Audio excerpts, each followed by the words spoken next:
నా పేరు మాదేగుని సైదులగౌడ్, నిరుద్యోగ పీటీ టీచర్ సంఘం రాష్ట్ర అధ్యక్షుడిని. ఈరోజు గురుకుల ఉపాధ్యాయ నియామకాలలో ప్రభుత్వము రిలింక్విష్మెంట్ పాటించట్లేదు, డిసెండింగ్ ఆర్డర్ పాటించట్లేదు. ఇవి గతంలో ఉన్నాయి, ఇప్పుడు కొత్తగా చేసేదేం కాదు. ఇదే గురుకులలో 2017లో టీఎస్పీఎస్సీ ద్వారా మొదట ఉపాధ్యాయ నియామకాలు జరిగినాయి. ఆ రోజు కూడా 1:2లో ఉన్నటువంటి వాళ్ళని ఒక పోస్టుకి వెళ్ళిపోతే తర్వాత వాళ్ళని తీసుకోవడం జరిగింది, రిలింక్విష్మెంట్ ఇచ్చి. తర్వాత 2018లో ట్రిప్ ఏర్పాటు చేయడం జరిగింది గురుకుల ఉపాధ్యాయ నియామక బోర్డు. ఈ నియామక బోర్డు వాళ్ళు కూడా ఆ రోజు నియామకాలు చేసినప్పుడు కూడా ఒక పోస్టుకు ఉపాధ్యాయుడు లేకపోతే తర్వాత వాళ్ళని తీసుకోవడం జరిగింది. ఈ రకంగా ఒక్కొక్క పోస్టుకు 5-10 సార్లు పిలవడం జరిగింది. ఆ రోజు రిలింక్విష్మెంట్ తీసుకున్నారు. కానీ ఈరోజు అదే ట్రిప్ ద్వారా నియామకాలు జరుగుతున్నటువంటి ఈ నియామకాలలో రిలింక్విష్మెంట్ ఎందుకు తీసుకోవట్లేదు? రిలింక్విష్మెంట్ తీసుకోలేదు. మరి ఆ రోజు తెలంగాణ గత ప్రభుత్వము 2019 నుంచి 2023 వరకు ఎలాంటి పోస్టులు నియామకాలు చేపట్టకుండా 6 సంవత్సరాల తర్వాత 2023లో ఎలక్షన్లు వస్తున్నాయి. ఒకేసారి వరుస నోటిఫికేషన్ వచ్చింది గురుకుల డిగ్రీ లెక్చరర్, జూనియర్ లెక్చరర్, గురుకుల స్కూళ్ళలో పీజీటీ, టీజీటీ, పీడీ అని అన్ని ఒకేసారి వచ్చింది. ఒకేసారి ఇచ్చి కామన్ పేపర్ పేపర్ 1 ఒకటే కామన్ పేపర్ పెట్టింది. దాదాపు సిలబస్ ఒకటే ఉండడం వల్ల ఒక్కొక్క అభ్యర్థి 3 పోస్టులు సెలెక్ట్ అయ్యాడు.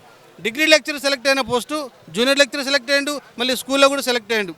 మరి అతను ఇప్పుడు డిగ్రీ లెక్చరర్ పోస్టు తీసుకుంటే ఈ జూనియర్ కాలేజీ స్కూల్ ఈ 2 పోస్టులు కూడా అతని పేరు మీదనే ఉండిపోతున్నాయి. అవి రేపు బ్యాక్లాగ్ వెళ్ళిపోతున్నాయి. కాబట్టి ఈ బ్యాక్లాగ్ పోకుండా ఉండడం కొరకు రిలింక్విష్మెంట్ తీసుకొని మరి తర్వాత ఉన్నటువంటి వాళ్ళతో ఈ ఉద్యోగాలు భర్తీ చేయాలి. అప్పుడు బ్యాక్లాగ్ ఉండవు. మరి ప్రభుత్వం ఎందుకు చేయట్లేదు? గతంలో టీఎస్పీసీ చేసింది, ఇదే ట్రిప్లో ఉన్నటువంటి RS Praveen Kumar, Nicholas sir వాళ్ళు చేశారు. మరి ఇప్పుడు మల్లాపట్టి గారు ఎందుకు చేయట్లేరు? సుదీర్ఘకాలంగా మల్లయ్యభట్ గారు అందరూ తిష్ట వేసుకొని కూర్చొని ఈరోజు పిల్లలకు అన్యాయం చేసే ప్రయత్నం చేస్తున్నాడు. మల్లయ్యభట్ గారు తెలియదా? మీరు చెప్పకూడదా ప్రభుత్వానికి మీరు చెప్పాలి, సూచన చేయాలి. ఈరోజు ఒకేసారి మీరు 26-28 డేట్ కటాపిచ్చి ఈ డేట్లో ఒకసారి నియామకాలు చేపట్టామంటే పిల్లలు అన్యాయం అవుతారు, పోస్టులు బ్యాక్లాగ్ మిగిలిపోతాయి అని ప్రభుత్వానికి ఎందుకు సూచన చేయలేదు? ఎందుకు చెప్పలేదు?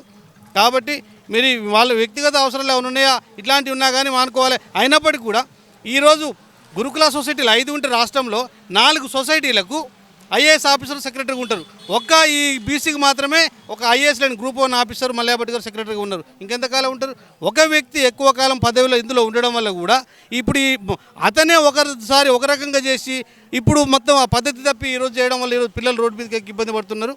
ప్రభుత్వం రావడానికి కారణం నిరుద్యోగులు, విద్యార్థులు. ఈరోజు అభ్యర్థులు వాళ్ళు గత టీఆర్ఎస్ ప్రభుత్వం నిరుద్యోగులకు అన్యాయం చేసిన ఉద్యోగాలు భర్తీ చేయలేదనే కోరి తెచ్చుకుంది గౌరవ రేవంత్ రెడ్డి గారు.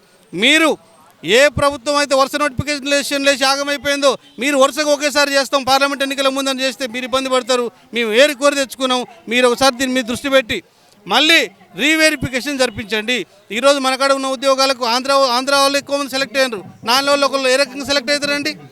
మరి అదేవిధంగా సర్టిఫికేట్ కోర్సు కంప్లీట్ కాని వాళ్ళకు ఈరోజు పోస్టులు చాలా మందికి వచ్చినాయి. ఏ రకంగా వస్తాయండి? ఇవన్నీ రీవెరిఫికేషన్ జరగాలి, రిలింక్విష్మెంట్ జరగాలి అని చెప్పేసి ప్రభుత్వాన్ని డిమాండ్ చేస్తూ హెచ్చరిస్తున్నాం.